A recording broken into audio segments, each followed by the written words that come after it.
Right, I'll begin with the prayers.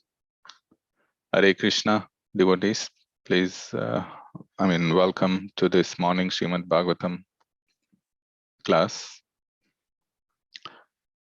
Om Jnanatimirandasya Jnananjana Chakshur Unmilitam Yena Tasmai Shri Gurave Namaha Shri Chaitanya Manobhishtam Sthapitam Yena Bhutale Swayam Rupa Kadamahyam Dadadi Swapadantikam Vandeham Shri Guru Shivtapada Kamalam Shri Gurun Vaishnavamscha Shri Rupam Sagrajatam Sahagana Raghunathan Vitam Tam Sajivam Sadvaitam Savadutam Parijana Sahitam Krishna Chaitanya Devam Shri Radha Krishna Padan Sahagana Lalita Shri Vishakhanvitamscha He Krishna Karuna Sindhu Dina Bandho Jagatpate Gopesha Gopika Kanta Radha Kanta Namostute Tapta Kanchana Gaurangi Radhe Vrindavaneshwari Vrishabhanu Sute Devi Pranamami Hari Priye Vanchakalpatarubhayascha Kripa Sindhubhya Evacha Patitanam Pavanebhyo Vaishnavebhyo Namo Namaha Jai Shri Krishna Chaitanya Prabhu Nityananda Shri Advaita Gadadhara Shri Vasadi Gaura Bhakta Vrinda Hare Krishna Krishna Krishna Hare Hare Hare Rama Rama Rama Hare Hare Nama Om Vishnupadaya Krishna Pristaya Bhutale Srimati Bhaktivedanta Swami Iti Namine Namaste Saraswati Devi Gauravani Pracharine Nirvishesha Shunyavadi Pashyata Deshitarine.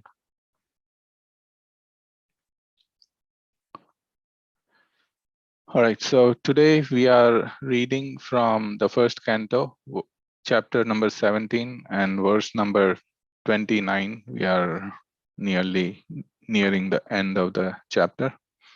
So I'll share my screen.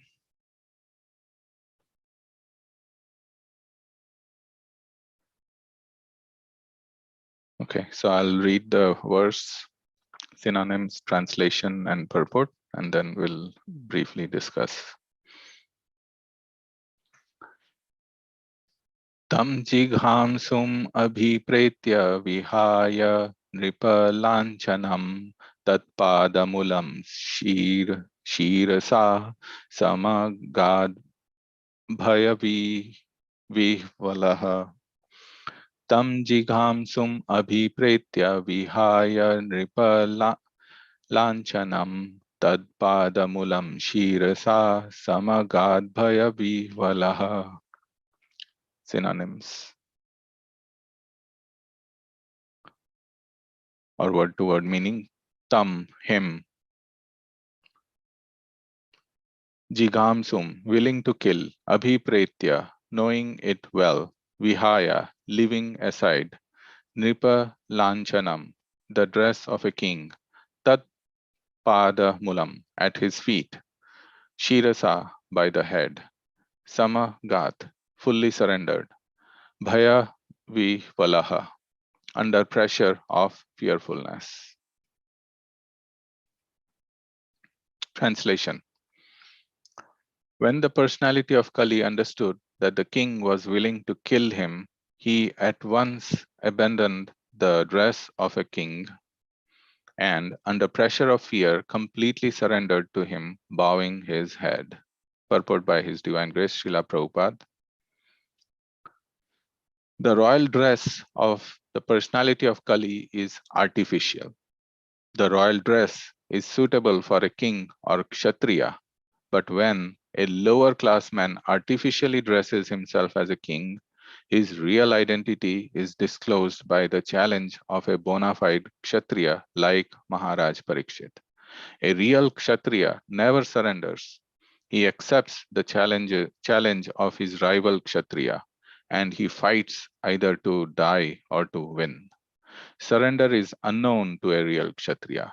In the age of Kali, there are so many pretenders dressed and posed like administrators or executive heads, but their real identity is disclosed when they are challenged by a real Kshatriya.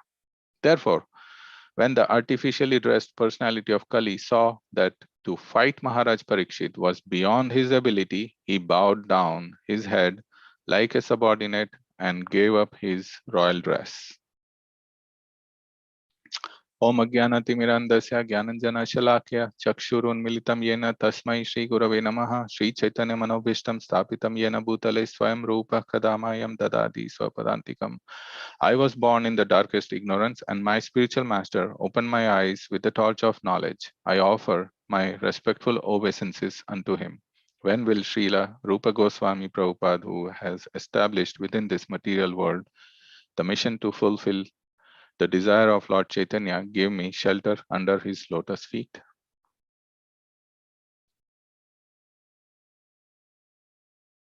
Okay, so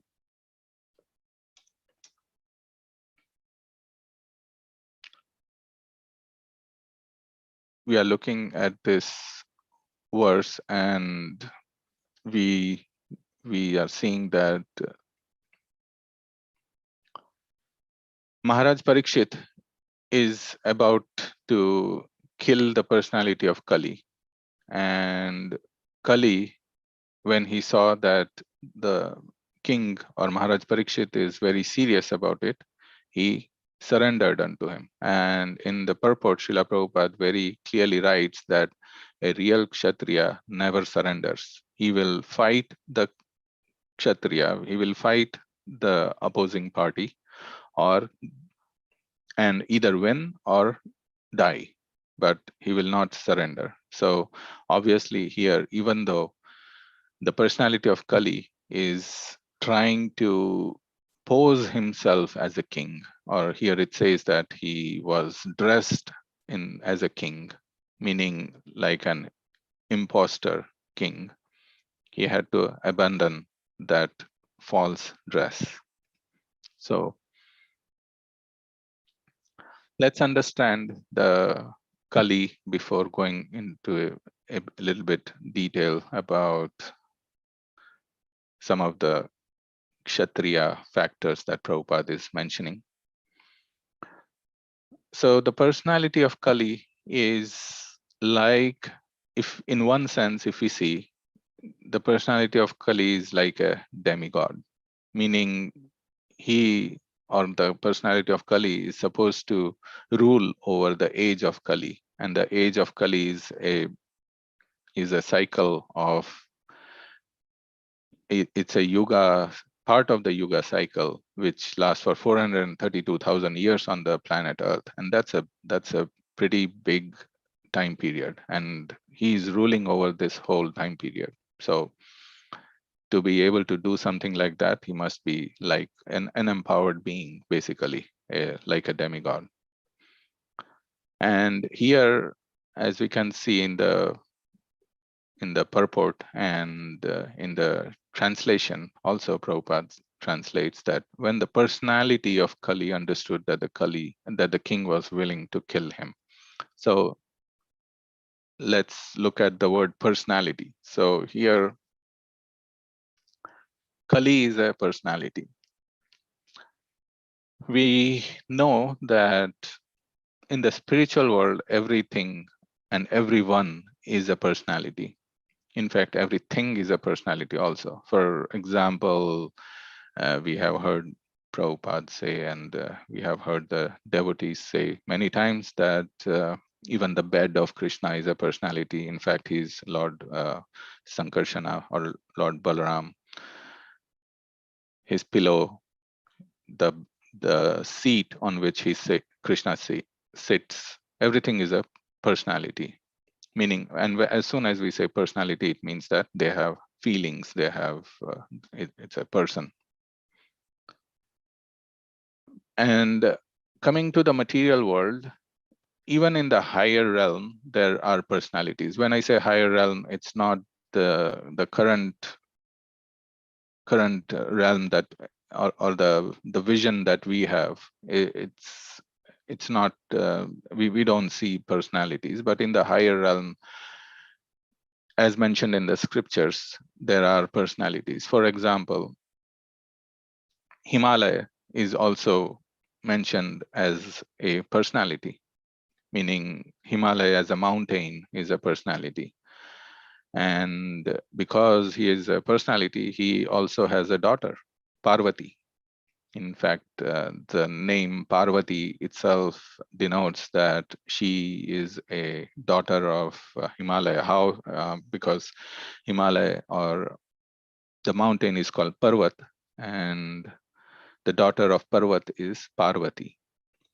We have seen this. This is a Vedic culture where the son or daughter are named with a A.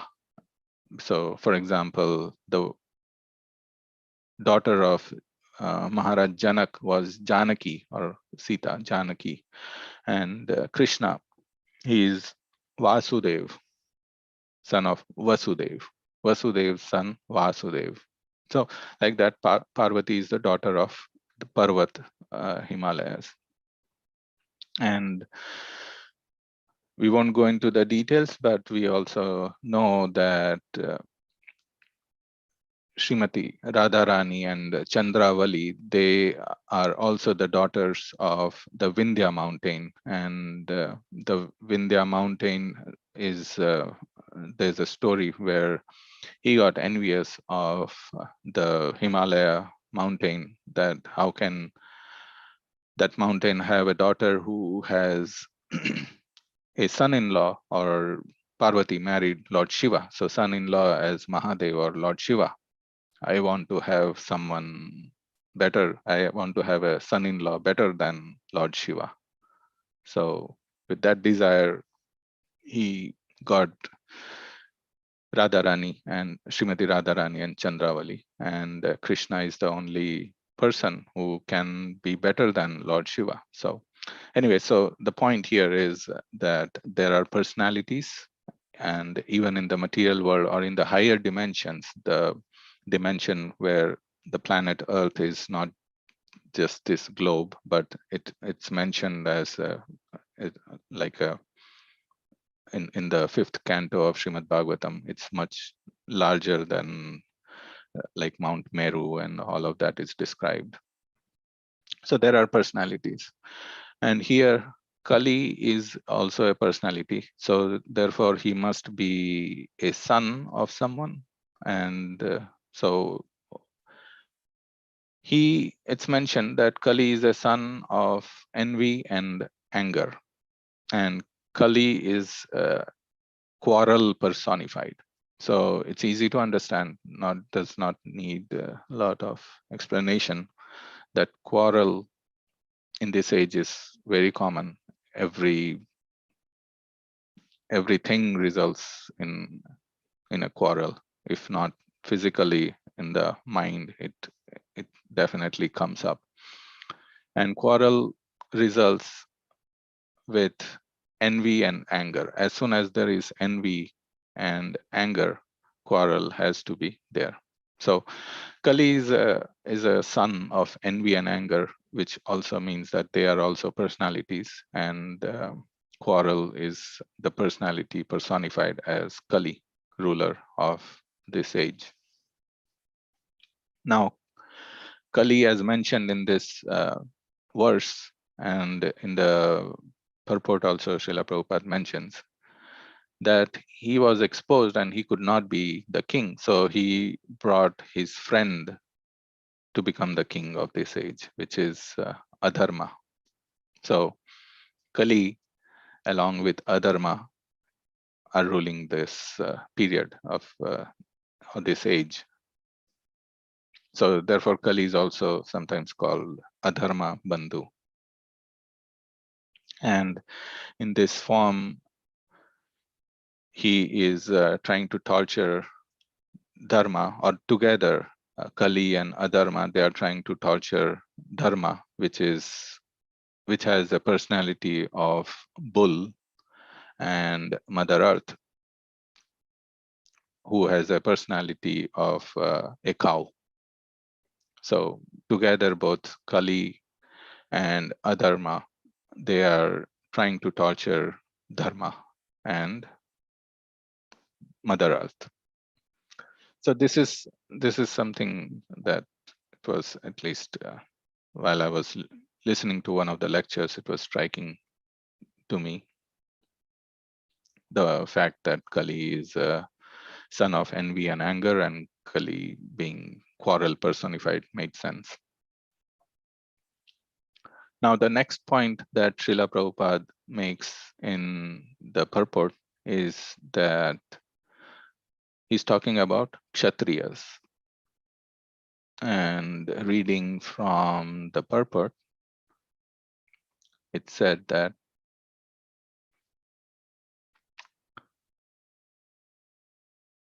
a real Kshatriya never before that, the royal dress is suitable for a king or Kshatriya, but when a lower class man artificially dresses himself as a king, his real identity is disclosed by the challenge of a bona fide Kshatriya like Maharaj Parikshit. A real Kshatriya never surrenders. He accepts the challenge of his rival Kshatriya and he fights either to die or to win. Surrender is unknown to a real Kshatriya. In the age of Kali, there are so many pretenders dressed and posed like administrators or executive heads, but their real identity is disclosed when they are challenged by a real Kshatriya. Okay, so going a little bit deeper into Kshatriya, the word Kshatriya, as we know, means Kshatriya, meaning one who protects from kshat or injury. So a Kshatriya is supposed to protect from injury. And Brahmanas are the teacher class, and then comes the Kshatriya class. But for example, the Brahmana is supposed to know the Brahman, or the difference between matter and spirit.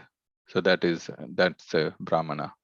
Of course, those who know the Para Brahman or Krishna can also be a Brahmana, but they are Vaishnavas. So that's the difference. Brahmana knows even impersonal realization of the Brahman is a quality that qualifies someone for a Brahmana. Now, going into the little bit about the mentality of a Kshatriya, there was an interesting story I came across, which is that of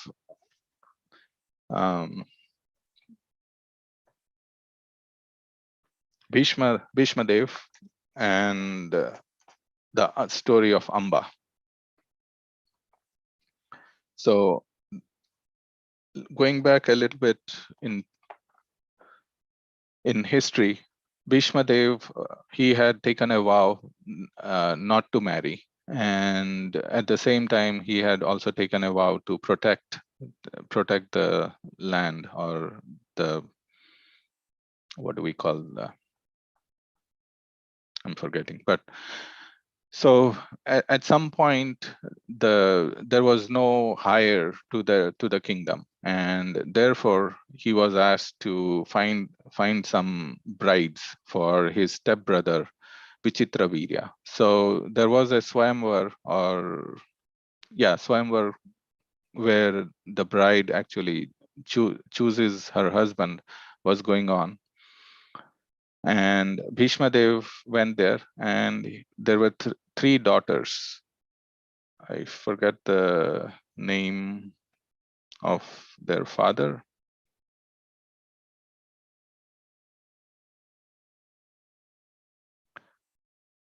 Kashi, king of Kashi. So the three king of Kashi was holding a swayamvara where his three daughters, Amba, Ambika, and Ambalika, were getting married, so they would choose their husband. So Bhishmadev lands there, he comes there, and he declares right there in front of all the kings that he has come to abduct or take all the three brides for his stepbrother Vichitravirya. And if anyone wants to stop him, they can do so by fighting with him. Otherwise, he's taking them. And he took them. And some of the kings actually fought with him. And one of them was Shalwa. And the reason was that Shalwa was in love with the eldest daughter, Amba. And Amba was also, she had given her heart to Shalwa. However, Bhishmadev single-handedly, he defeated all the kings and along with their armies. Now, sometimes it may be difficult for us to imagine when we read these things in scriptures, how one person is defeating such large armies or number of kings or like that. In the present world, it's a little difficult to understand. However, if we look at the context, it can be understood. Like, for example, if I were to fight with appropriate weapons with 1,000 or thousands of ants, and I have in my possession the ant spray, I can easily do that. So like that, even within the human beings, there were human beings that powerful, and there were others who were like ants, and they had enough power and weapons and everything with which they could fight. So this analogy actually helps understand. Anyway, so Bhishma Dev fought and defeated the number of kings and army single-handedly and took the 3 brides. And at the time of wedding, Amba revealed to Bhishmadev and others as well that she had already given her heart to Shalwa and she would like to marry him. Now, in the Vedic culture, it was respected that a girl, when she chooses her husband, she has the right to choose, and that was respected. So Bhishma Dev agreed and he let Amba go. In fact, he gave Amba to Shalwa. However, when Amba came and asked to marry Shalwa, Shalwa refused because Shalwa was also a Kshatriya. And he said that I cannot accept the remnant of someone. He said that Bhishma Dev had rightfully taken you. He fought with us, he defeated us, and he took you. So you belong to him, and wherever he wants you to get married. Even though I love you, I cannot accept you. So that was the Kshatriya mentality. So now Amba being in a fix, she went back, and Vichitra Virya also refused that no, you have already given your heart to Shalva, so you marry him. And she went to Bhishmadev, that you marry me because you are the cause of everything. You took me. Now nobody is willing to. And Bhishmadev had taken a vow, so he said, no, I cannot also. So then Amba went on to do a lot of austerities, very almost austerities like we see Dhruva Maharaj doing, but for many years. And out of those austerities, it's a longer story, but trying to cut it short, but she got the boon that she will be the cause of death for Bhishmadev. So in between, a lot of things happened. She had also approached the spiritual master of Bhishmadev, which is Parshuram. Spiritual master in the sense that he was a teacher in the science of war or science of military. And they had also, he had approached Bhishmadev. Bhishmadev had did not agree to that also, and all of that happened. So ultimately, Amba, after getting the boon, she entered into the fire, saying that in this life I'm done. Very frustrated, and her only mindset, she was also a Kshatriya, so her mindset was to take revenge. And in the next birth, she took birth as Shikhandi, the daughter of Drupada. So she was also the sister of Draupadi. Actually, yeah, she was born a girl, but she was raised like a boy. And there are some stories where she was abducted by some of the yakshas, and when they found out that it's not a boy but a girl, and then there are some stories where one of the yakshas agrees to exchange his sex with her. So um,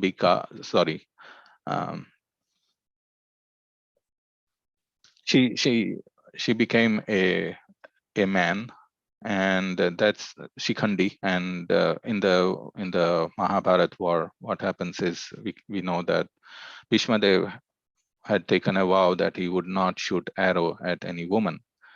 And on the day of war between Arjuna and Bhishmadev, Shikhandi was standing right next to Arjuna. And Bhishmadev knew that even though it's in a man's body, actually it's a woman. And he also knew the past of that past life of Shikhandi. He knew that he had wronged Amba, and because of that, she is now taking revenge. So he put down his weapons, and together Shikhandi and Arjuna shot arrows at Bhishmadev, and Arjuna's arrows pierced Bhishmadev, and he fell on a bed of arrow. So why this story? Basically, this shows the mentality of a Kshatriya. The Kshatriyas are willing to die. They'll take revenge. They will not surrender. And here we see Kali surrendering himself to Maharaj Parikshit. So obviously he's not a real Kshatriya. He's a Shudra in the dress of a Kali. And Prabhupada also mentions in the purport that in today's world we don't see real Kshatriyas.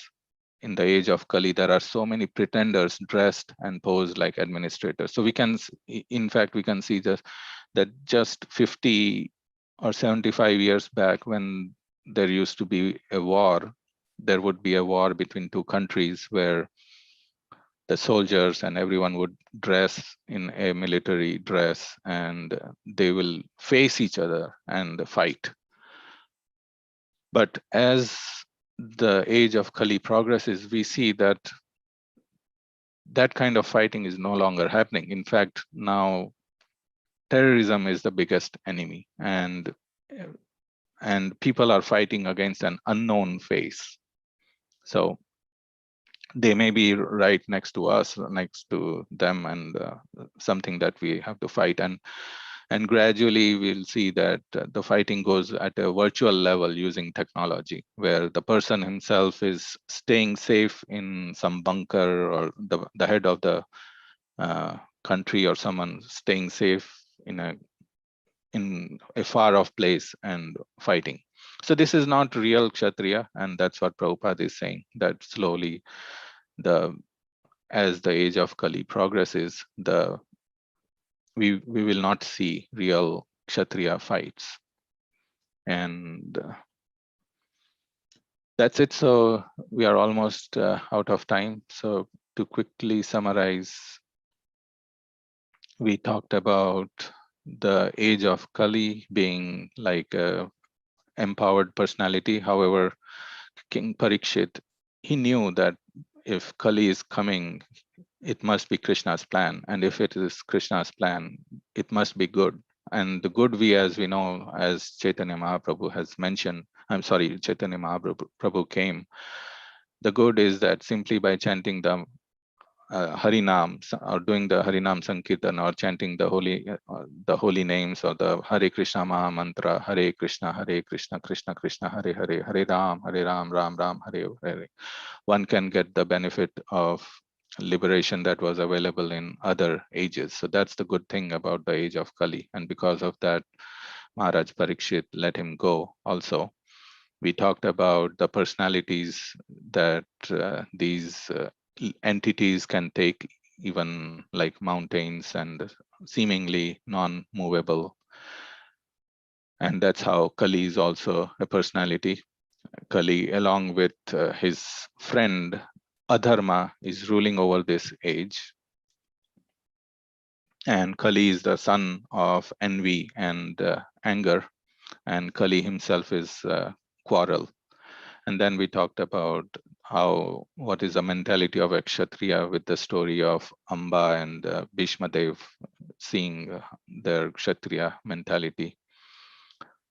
So I'll stop here. If there are any discussion or comments, questions.